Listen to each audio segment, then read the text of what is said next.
بسم الله الرحمن الرحيم. ويا قوم من ينصرني من الله إن طردتهم أفلا تذكرون. ولا أقول لكم عندي خزائن الله ولا أعلم الغيب ولا أقول إني ملك ولا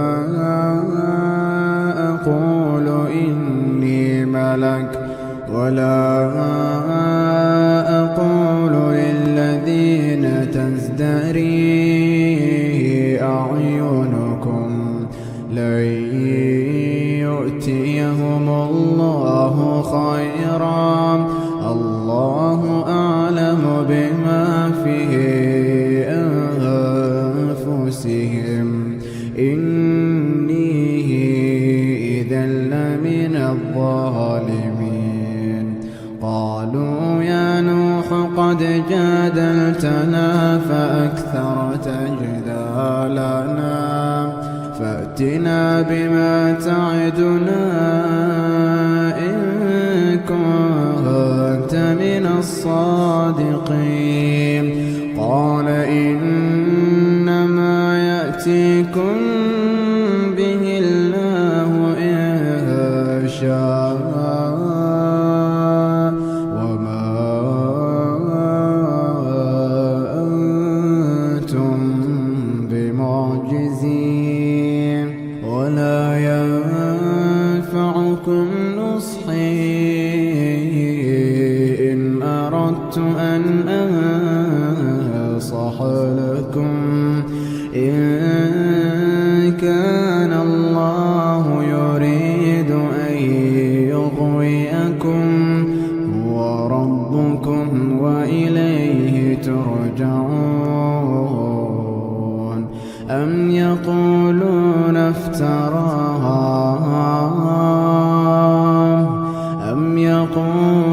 افتراه قل إن افتريته فعلي إجرامي وأنا بريء مما تجرمون. وأوحي إلى نوح أنه لن يؤمن من قومك إلا من قد آمن فلا تبتئس بما كانوا يفعلون واصنع الفلك بأعيننا ووحينا ولا تخاطبني في الذين ظلموا إنهم مغرقون. ويصنع الفلك وكلما مر عليه ملأ من قومه سخروا منه قال إن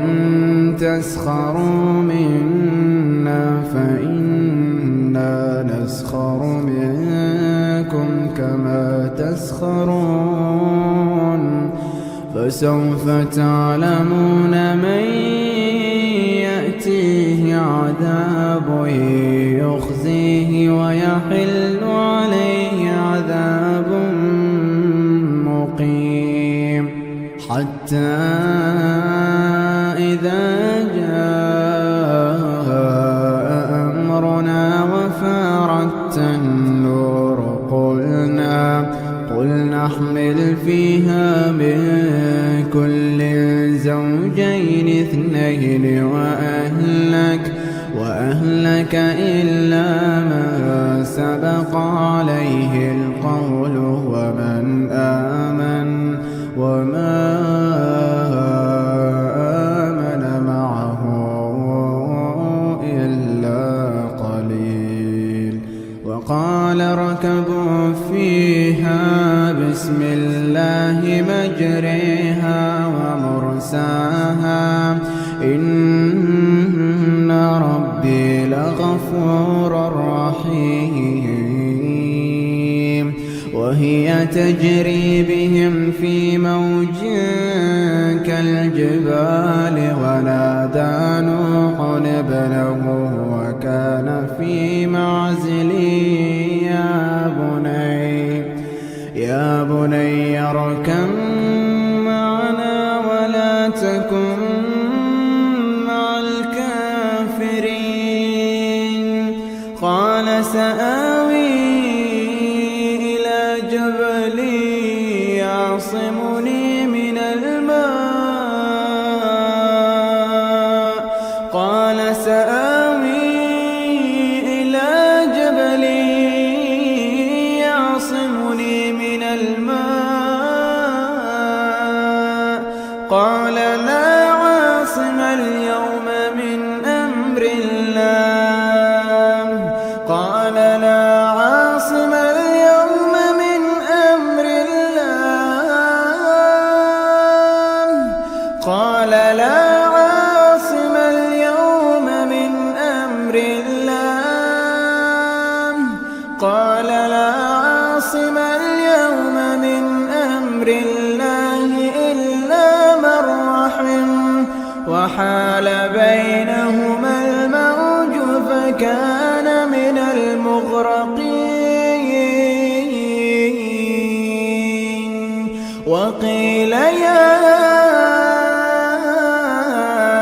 أرض ابلعي ماءك ويا سماء أقلعي وغيض الماء وقضي الأمر واستوت على الجود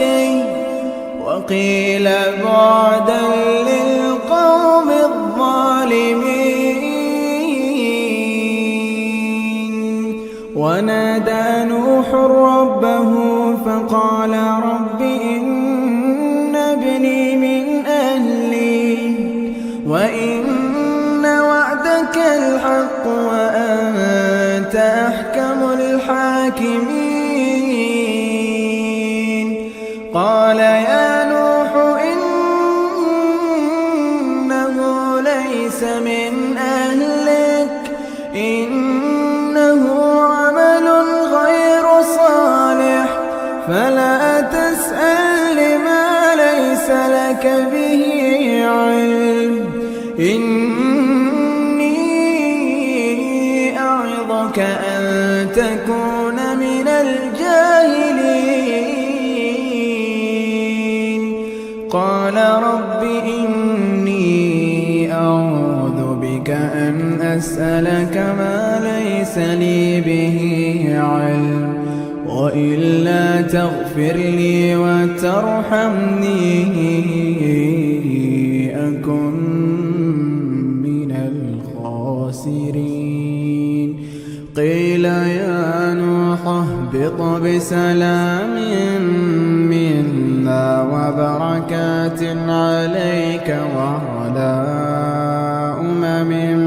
ممن معك وأمم سنمتعهم ثم يمسهم منا عذاب أليم تلك من أنباء الغيب نوحيها إليك ما كنت تعلمها أنت ولا قومك من قبل هذا فاصبر إن العاقبة للمتقين